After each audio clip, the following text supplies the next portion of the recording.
All right, I actually wasn't fully set up, so ignore that. Ignore that. I'm also late. Had technical difficulties before the show started. But let me get Lindy in here because I know I've been keeping you waiting, bro. Sorry about that. We're gonna start the show, man. So, how you been doing tonight, Lindy? I've been all right. Allergies are still acting up on me for I think the last 3 weeks now, but no, I can't complain. It's the weather changing down here, and I'm loving it. But episode 2 of the return, man, keep it going.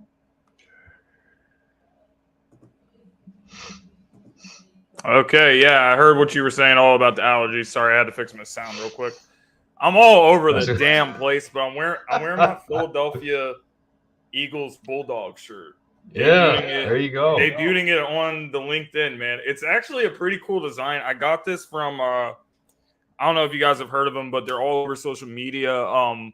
Savage Philly sports media, so they cover Eagles stuff, Sixers stuff, Phillies, whatever. So definitely go follow them. I bought this from their merch store. Really cool design, and we're actually going to be talking about one of the Georgia Philadelphia Eagle Bulldogs and Nakobe Dean, and something that he said that I thought was really interesting when we're talking about this upcoming season, man. But first up that we have is we're going to talk about a former Philadelphia Eagles legend. And I do think it's okay to call DeSean Jackson an Eagles legend. Wouldn't you agree, Lindy? Yeah, I got no qualms with it at all. It's perfectly fine. Hence the reason I got D-Jax with me for this episode. But yeah, no, and we'll get into more of it. So let's get into it, man. So shout out to DeSean Jackson because this actually isn't the first time I've seen him doing podcasts and like media stuff. LaShawn McCoy has made a name for himself, sometimes for the wrong reasons, if you ask Cowboys fans, in the media. So DeSean trying to do something in the media as well. If he goes to TV or doing podcasts or whatever, when his career is basically over. Like, I mean, at this point, if I were DeSean, I definitely would retire and just, try to see if you can get in the Hall. I don't think he would get into the Hall on like the first ballot, but maybe eventually he could get in because DeSean definitely an electrifying player for the Eagles. So him wanting to retire for the Eagles, it does not surprise me at all. I think that if things would have played out the way that we all hoped they would have with the Chip Kelly era, then DeSean would have never ended up leaving, obviously, and ended up coming back. But that was after Washington, after Tampa Bay, and seemingly every time that the Eagles faced him, he had over 100 yards receiving. I would have to go back and look and add up all the games since he went to Washington in 2014.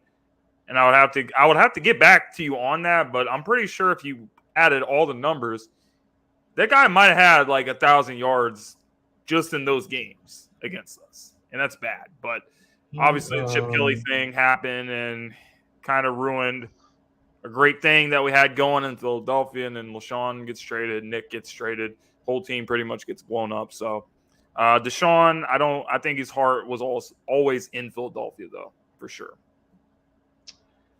He had 82 catches for 1,332 yards and 9 touchdowns in 2014. That was with Washington because I thought didn't he set some record his last year? I think it was his best year. It might have been yardage-wise or something like that. But his last year in 2013 with the Eagles, that was Chip Kelly's first year as a head coach. He had a crazy season, and LaShawn McCoy, I think, also won the rushing title in the same year, if I'm not mistaken. I would have to go back and look at the numbers, though. 2014, Yeah, so that's funny because this article is actually wrong. It should have been 2013 instead of 2014, but That's yeah, why that's why I kind of raised my eyebrows when I yeah, because saw that. yeah, his last year before Chip Kelly gave him the proverbial boot, and well, not gonna not gonna go back to that, but yeah, 1,330 yards. He still contributed quite well.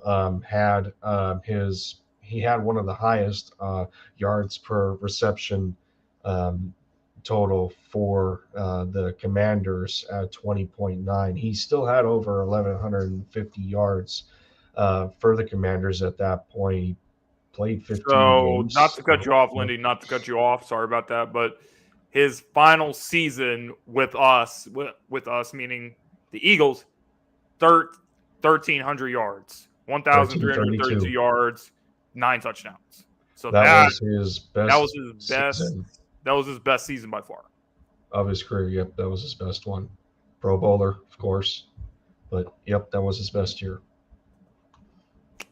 But yeah, man, DeSean Jackson not wanting to retire with any other team than the Eagles doesn't really surprise anybody. I would say most of the people would say no.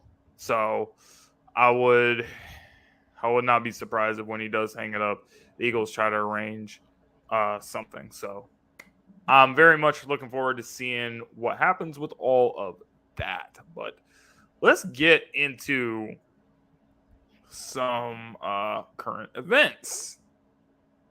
So we're going to go to the coaching staff changes. So obviously the Eagles lost both coordinators, Lindy. So let's start with the coordinators. Who's coming out? Who's going in? Shane Steichen out and Brian Johnson in, quarterback coach. Mm-hmm. Has known Jalen Hurts a long time. So that's the first one. The second one, Jonathan Gannon's out, and Sean Desai, who was with the Chicago Bears most recently, I think, was the defensive coordinator with them. Not last year, but 2021. 2021. He was defensive Mm-hmm. coordinator there. He also has connections with Temple. That's kind of where he got his start. So he's back in a familiar place. So let's start with the offense. Lindy, Shane out. Brian Johnson in. Your thoughts? I mean, we already know the result of that with Shane getting the head coaching opportunity that he got, and as well as Jonathan Gannon for for all intents and purposes of what we We think talked of. about that last So, week. If you guys didn't catch that episode, go ahead and watch last week's episode if you want to hear the Jonathan Gannon talk. But go ahead, but Lindy. but nonetheless, I mean, you can't you can't feel negative about somebody getting an opportunity to receive that kind of promotion. I do not think that this is going to make the Eagles step back at all. Just for how much Brian was able to contribute in um, being there to help improve his Jalen Hurts as a quarterback for Philly, and then them two just stemming from back to Jalen's childhood days, and being a really good friend of his, being a really good friend of Jalen's father, who has been who has been a coach in football for quite a long time. Football runs in their blood, and and how it's been talked about these these young NFL players and them growing up as having fathers coaches, what it does for them, teaching them about the game and everything else that comes with it, and to know that Brian Johnson's still here, just being attached to that kind of theme and what he is going to bring to not just Jalen Hurts as a whole, but the rest of the offense and how it flows through Hurts, what they were able to do last year. I'm still excited about it. I don't know how you can't be negative with the move. Excuse me. Do you? And you have to ask yourself: do you really think they're going to take much of a step back based on any kind of level of adjustment that Brian has to make? I don't necessarily think so, but that's what the off season's I for, don't think the so camp is for, and whatsoever. time will tell.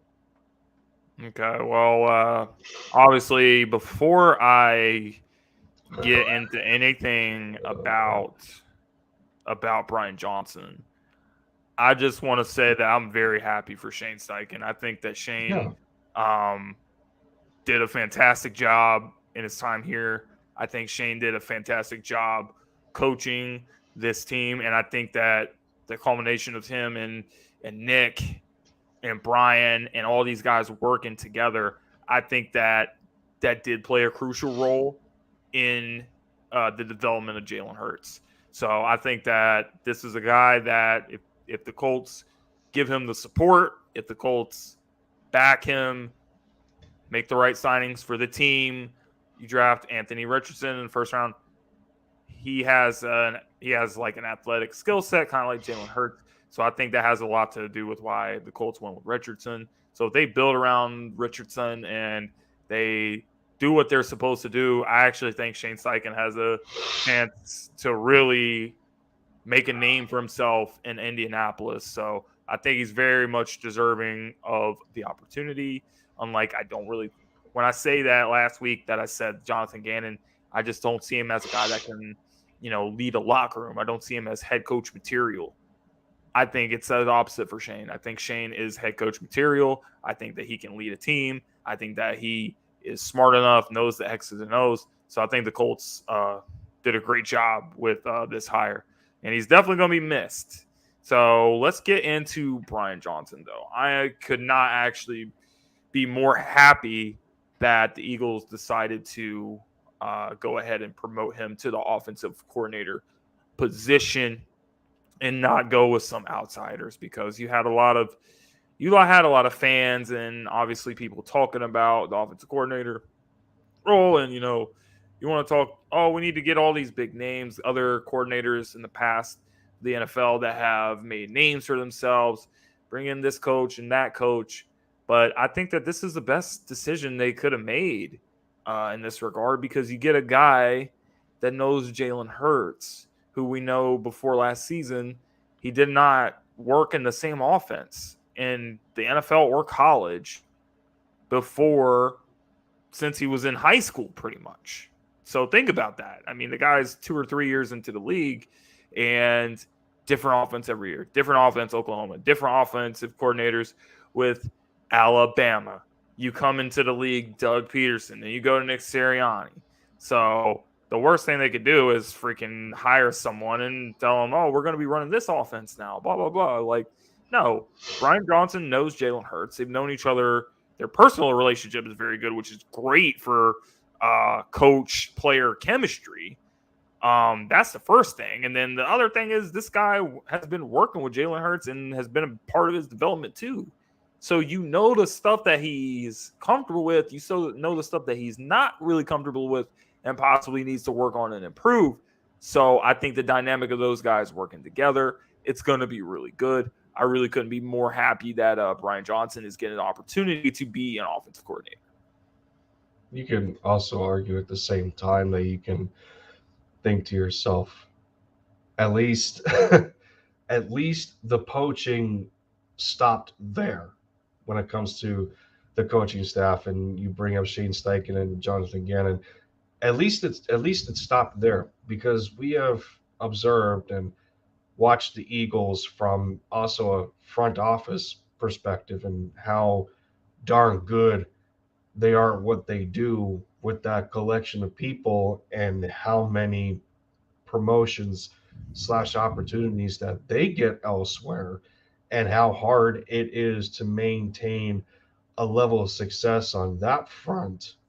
And now you bring it to and now you bring it back to the football side of the organization, and two of your most important people, are kind of gone, but you have the resources from within to take their place, more so on the side of Brian Johnson. We'll get to Sean Desai in a second, but at the same time, you know what works. You know what brought you success last year. Why change anything? You know, If it ain't broke, don't fix it.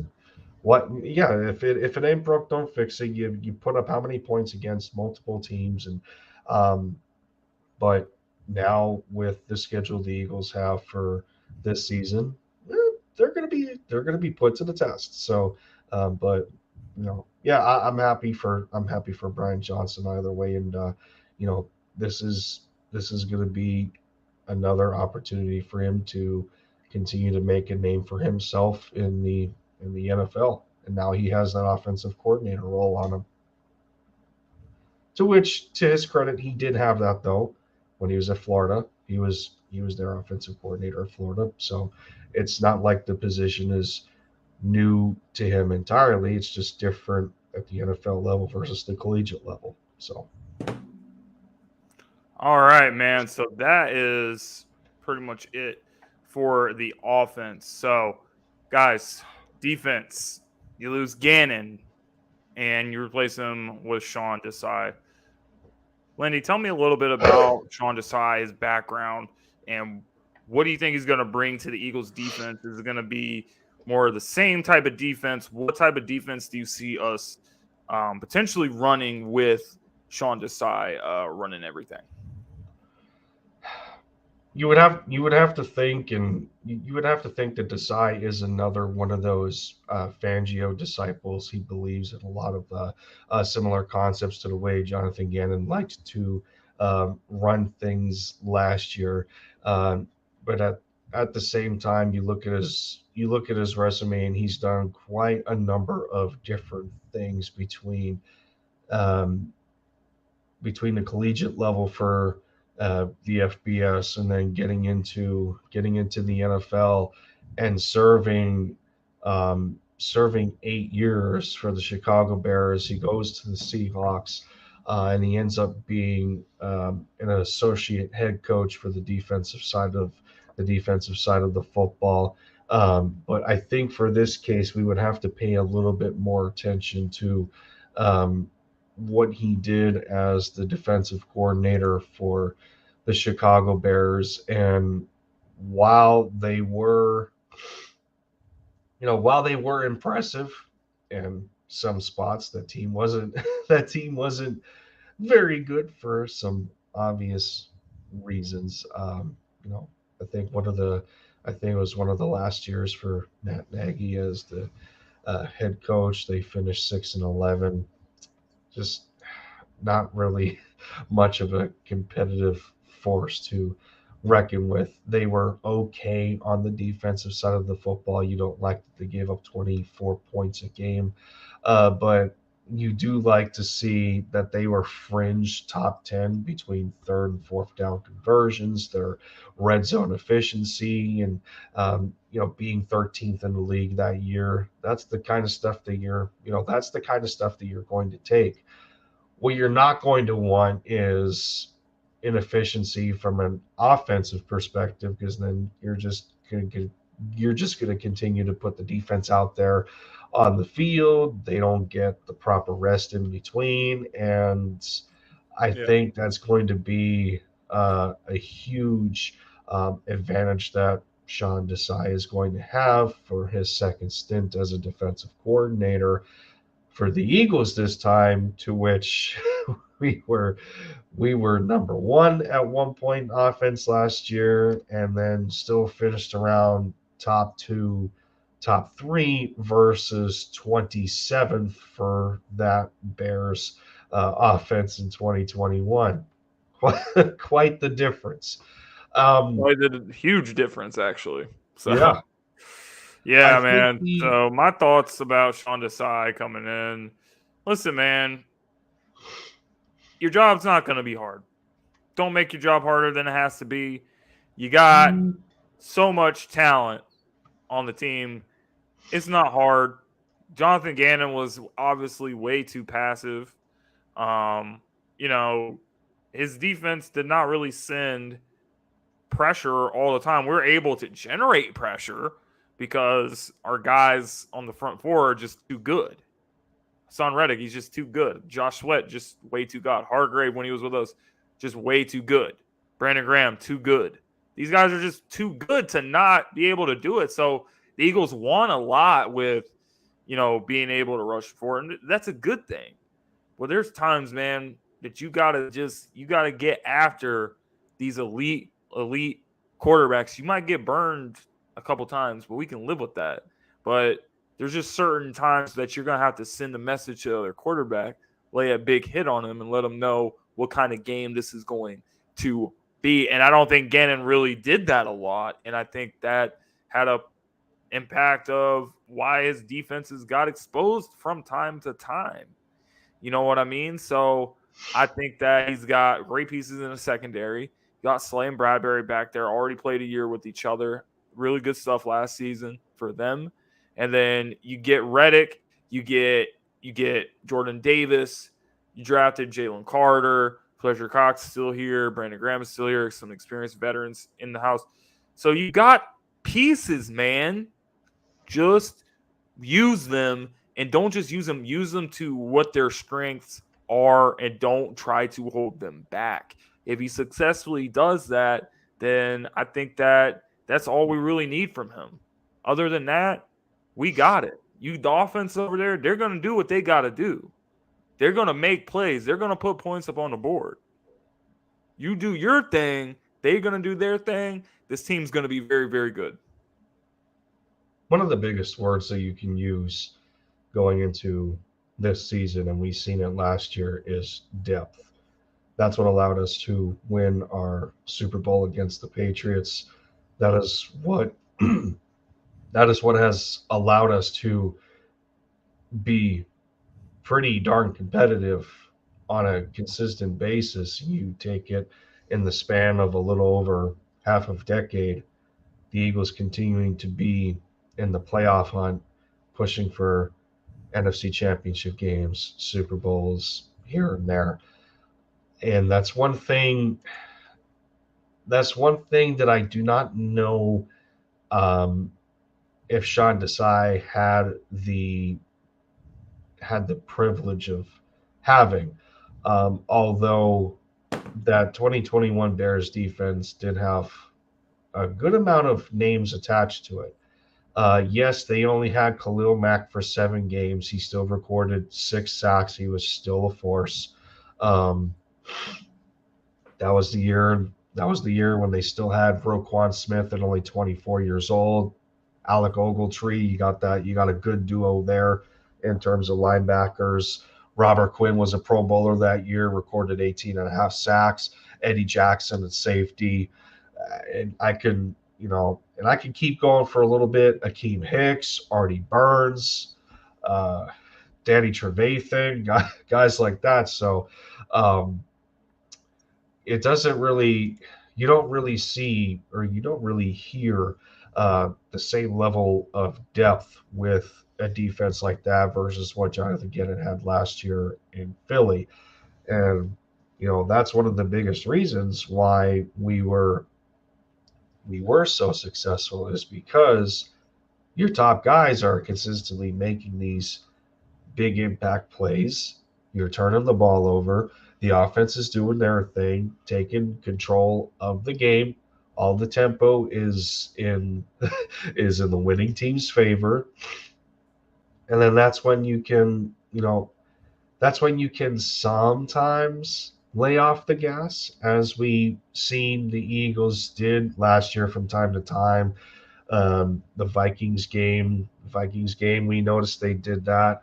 And I'm trying to think of other examples here, but nonetheless, to nutshell it, I think Desai was right at his press conference that he's not going to want to make this look the same as what Gannon did last year. He said at his press conference, we're going to make our presence felt, and I totally believe that. Yeah, so as far as these guys go, it's really interesting to see what's going to take place with the new defense and the new offensive coordinators in the place. I think when it's all said and done, I mean, how hard can your job be on both sides? I mean, I got Jalen Hurts, who led the team to the Super Bowl last year, had a phenomenal season. Excuse me. Had a phenomenal season and finished second in the league in MVP voting. AJ Brown, Devontae Smith, bring in DeAndre Swift, Dallas Goedert is here. You got so many weapons. So how hard can it be? Defense, same thing. I got Hassan Reddick, 16 sacks last year. He single-handedly broke a franchise in half. Almost said the Minnesota Vikings, because the San Francisco 49ers are crying just as much as the Minnesota Vikings were when the Eagles kicked their ass in the NFC Championship, just like they did to San Francisco. Guy single-handedly broke the 49ers franchise, guys. Think about it. Deebo Samuel is everywhere. I feel like every show I'm gonna have to bring up the Deebo Samuel thing. I brought it up last week. I can't help myself. Deebo Samuel crying. Well, buddy, what do you want me to say? You told your coach, who is Kyle Shanahan, who is supposedly, this guy's a young genius. He's innovative. He's a smart play caller. He understands blah, blah, blah. Brother, you took a tight end that wasn't even George Kittle. I don't even know who this guy was, but he was like a second string or third string. And he said, Hassan Reddick, 16 sacks in the regular season? What's the worst that could happen if I put this dude up and block him? And that's what you did. And you had 2 or 3 quarterbacks, or however many it was, injured. And now you have Deebo Samuel dancing everywhere. Listen, man, I know I kind of got off the subject, but the point is, to bring everything back in, the point is just don't overthink it. Offense, defense, you're going to be fine. And please do make adjustments. The Super Bowl. Sorry. I had a cough. I know, man. The allergies you're talking about your allergies before the show, so I don't blame you. I don't blame you. Just like Deebo Samuel's allergic to accountability, but we won't get into that. Mike Martz, who was a great offensive mind, by the way, has the Eagles ranked as his 4th offense. I am going to have to recheck the list, but I know earlier in the week, they did say that he said he put the Detroit Lions offense over the Eagles offense. I don't know about that, especially because they have Jameson Williams that is going to be suspended for the first 6 games or something. So other than St. Brown, who's a beast, by the way, all the respect to St. Brown, who does the Lions have that, other than him, at receiver? They brought back Marvin Jones. I got AJ Brown and Devontae Smith over here, man. You're going to tell me Detroit Lions are better? I don't know about that. But let's also have a conversation about being a system offense or whatever. Basically, what he was trying to get at was the Eagles just have like a couple of things that they do really well and blah, blah, blah, and they keep doing the same things every week. And that's why they're a systematic offense. That's so stupid to say, because you can literally say that about every single team in the league. It can be the Eagles. It can be the Chiefs. It can be any team with a great offense, and they have things that they know they do really well, and they practice day in and day out to get better at said things, and then they use it in a game. I don't see what is this? What is the point that you're trying to make? We're a systematic offense. Every offense is a systematic offense, bro. So I really don't understand what we're trying to do here. But Mike Martz, I don't know about that one, buddy. I don't know, man. That was very sports moron of the weekish. So, Lindy, I'll turn it over to you now. Your thoughts? I think I think it has to do, and I'm like, there's no discredit to be had here because Martz was one of the geniuses behind the greatest show on turf. Uh, so he has a bit of a merit in what he says. Um, However, I think where a lot of it stems from is the idea in some of these offenses, and more specifically the Eagles. Some people don't like an offense that's simple, if I could put it that way. Um, like the phrase "simple but effective." As in the Eagles have been doing this in a similar fashion for how many years now? It was obviously a little bit different as of recently with Doug Peterson, where there was a lot more West Coast elements involved versus kind of now because of the dynamic nature of the quarterback position when you go from Carson Wentz to Jalen Hurts. But yeah, I think a lot of it stems from guys just not liking a more simplistic look of an offense to where they want to see like the genius of the play caller or the genius of the quarterback and being able to diagnose X, Y, and Z, or run this kind of concept and then go to something exotic right away to really confuse the defense. But Yeah. at the same time, the Eagles run what seems to be perfect or tailor made to what Jalen Hurts likes to do. You see a lot of nice mixes of RPO in there. And then because of their receiver core and how they were able to upgrade it, you mix in you mix in air raid concepts. You put some four vertical in there. You put some mesh in there. You take advantage of a lot of being able to convert your opponent from a zone to a man coverage defense.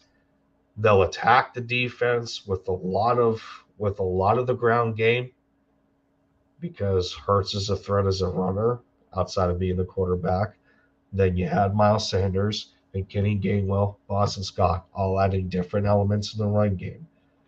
As soon as they bring the defenses down, stuck in a zone coverage because they have to play the run, you can then release those toys that you have on the outside receiver wise, and they'll pick you apart because they're too afraid to play the run.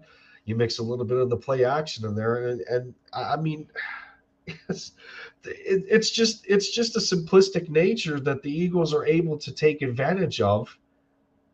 A lot of teams know it's coming, and they still can't stop it. That's the key there. System offense. So, That's a system offense. and then I look at this list and I'm thinking to myself, okay, And guys, well, here's the top 5 list for anybody that didn't know. Number 1, yeah, 49ers, 2 Chiefs, 3 Lions, 4 Eagles, 5 Bills. Lindy, go ahead as you were saying. I'm trying to mute myself and I have to sniffle because my nose decides to run about 5 minutes before the podcast starts, but I'm still here. Anyway. He's still here, guys. It was flooded about 10 minutes ago. TMI, sorry. But no, this top LinkedIn 5. country, let's ride, baby. We're riding today. I see the 49ers, I see the Chiefs, I see the Bills. I'm okay with that. We're not looking, of course, we're looking outside of Philly right now because they're placed 4th. What are we basing this from with placing the Lions at 3? I have to. Are we putting this on paper, or are we putting this, on like Nah, man. recent receipts here? What did what do the Lions have going for them based on what they showed you last season to put them top three when this year hasn't even started yet? Two of those teams were in the Super Bowl. One of those teams was in the NFC Championship game. And I believe for the Bills, if I remember correctly, I think they got knocked out in the divisional round. So Yeah, the Bengals beat them in the divisional round. so you have four playoff teams there, and I don't think the Lions made the playoffs last year. I wouldn't So even have the Lions on my top 5. I I mean, may have them on my top 10. I would have yes, to sit yes, down and yes. think about it. But I would have the Chiefs at number 1 just because Patrick Mahomes is going to be Patrick Mahomes. We saw it last year when they lost Tyreek Hill and everyone was panicking. Patrick Mahomes is going to be Patrick Mahomes. Andy Reid going to be Andy Reid. They're number 1. Then I'm going to put us behind them because I think that we're better than San Francisco and we're better than the Bills. I just think that we have more weapons and more ways we can hurt you. And unlike San Francisco, no shade to Brock Purdy, we have an actual quarterback, not Brock Purdy. Yikes. So that's the deciding factor for me to put us over the 49ers. And however you want to make the rest of the list, it's up to you. But I would personally, I would have Cincinnati over the Lions as well. Joe Burrow, Jamar Chase, T. Higgins, Joe Mixon. Joe Burrow, one of the best quarterbacks in the league too. Wouldn't be surprising to see him be an MVP candidate. And then also Miami. Can we not talk about what Tyreek Hill and Jalen Waddle did last year? And what exactly do the Lions have? I mentioned St. Brown earlier. St. Brown's a beast. I love St. Brown. But what else do you got? I just don't see it. They're not a top 5 offensive team, and all the offenses that I named definitely better than Detroit. Yeah, I mean, injuries aside, are you going to guarantee that Jahmyr Gibbs is going to be more productive than DeAndre Swift? We'll have to see, man. He's a rookie running back. We'll have to see. I don't know, man. They drafted him a little bit high. I just don't see the hype with them. I may have the Jets over them. Aaron Rodgers going there. Alan Lazard is there. Garrett Wilson is there. Offensive rookie year last year. Breece Hall, really good before he got injured.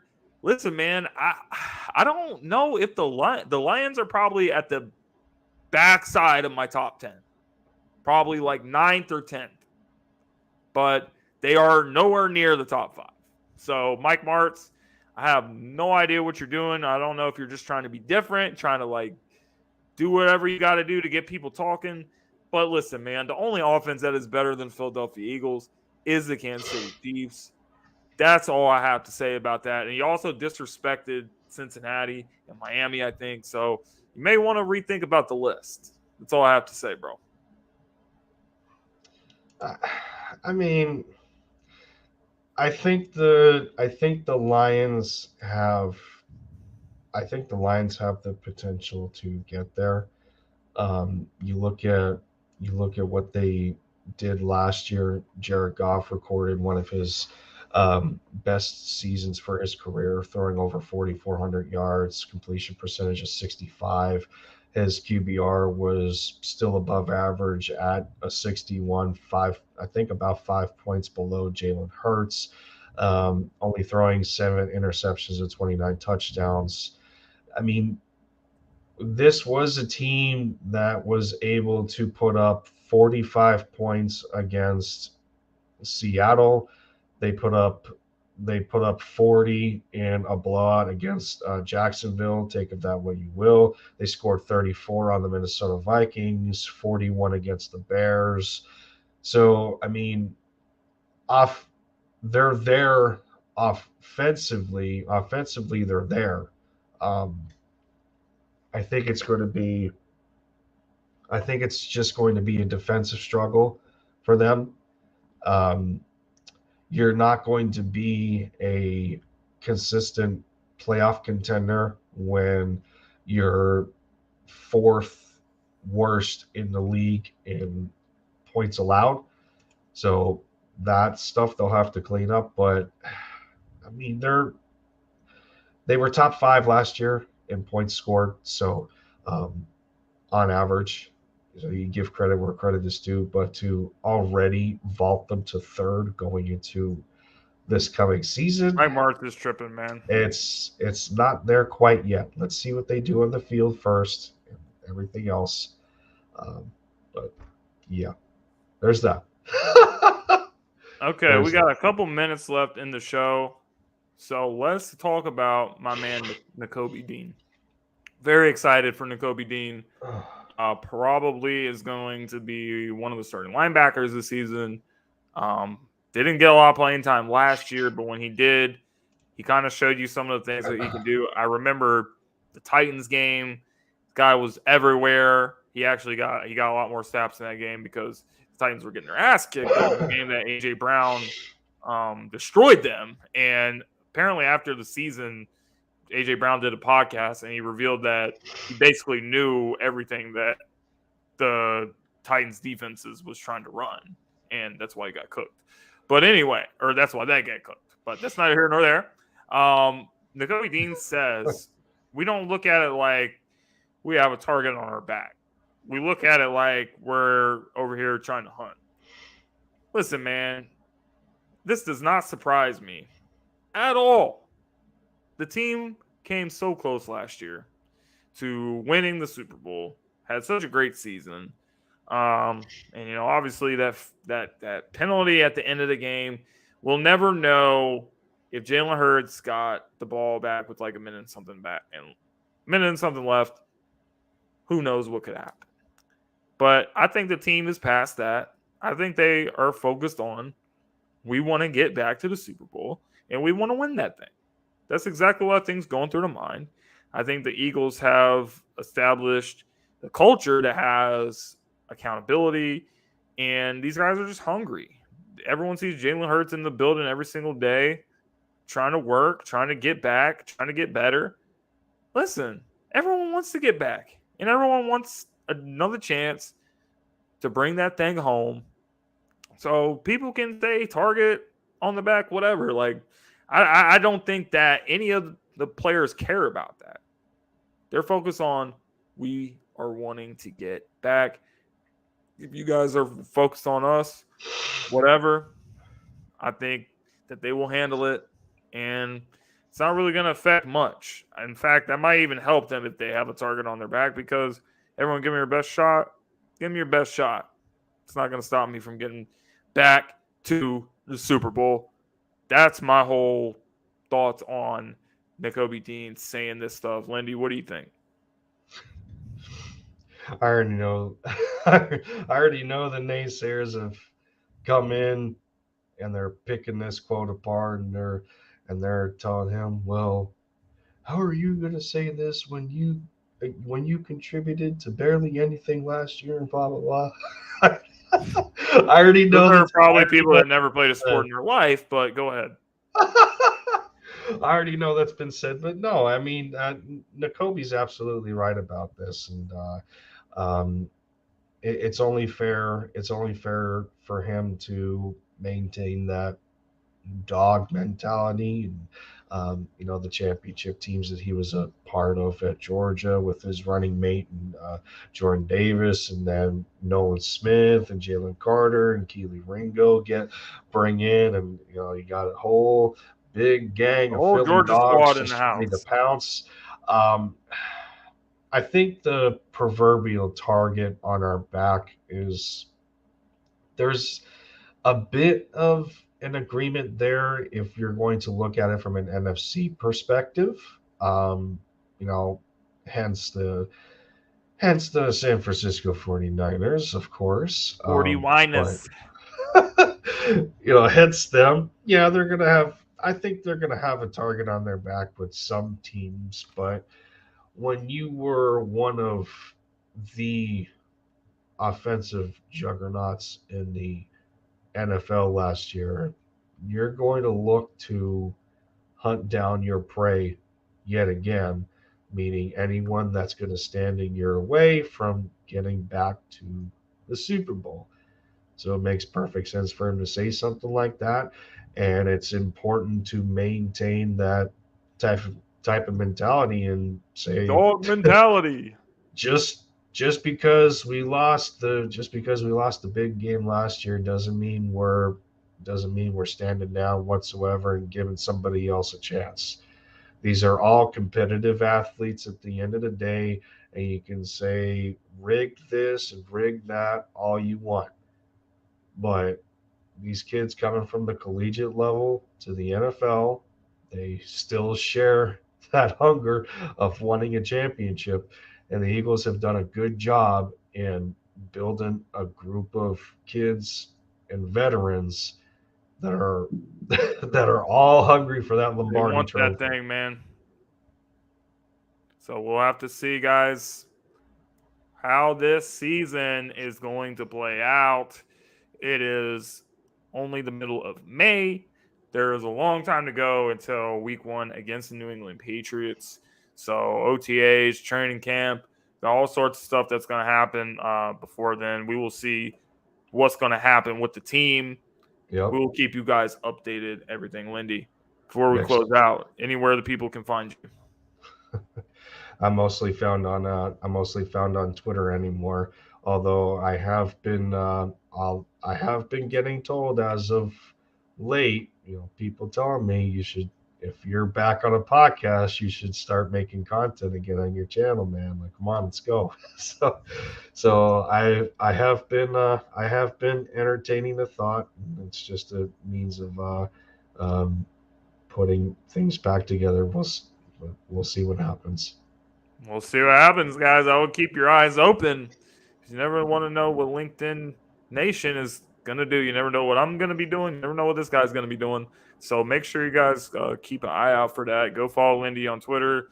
Go subscribe to his YouTube channel and everything. Over And 400 followers. I didn't see that coming. this guy's getting famous, man. The fame's going. I don't know about It starts that. with the 400 followers, and then the fame goes to your head, man. And next thing you know, you never sign off on a show of LinkedIn without saying, LinkedIn country, let's ride.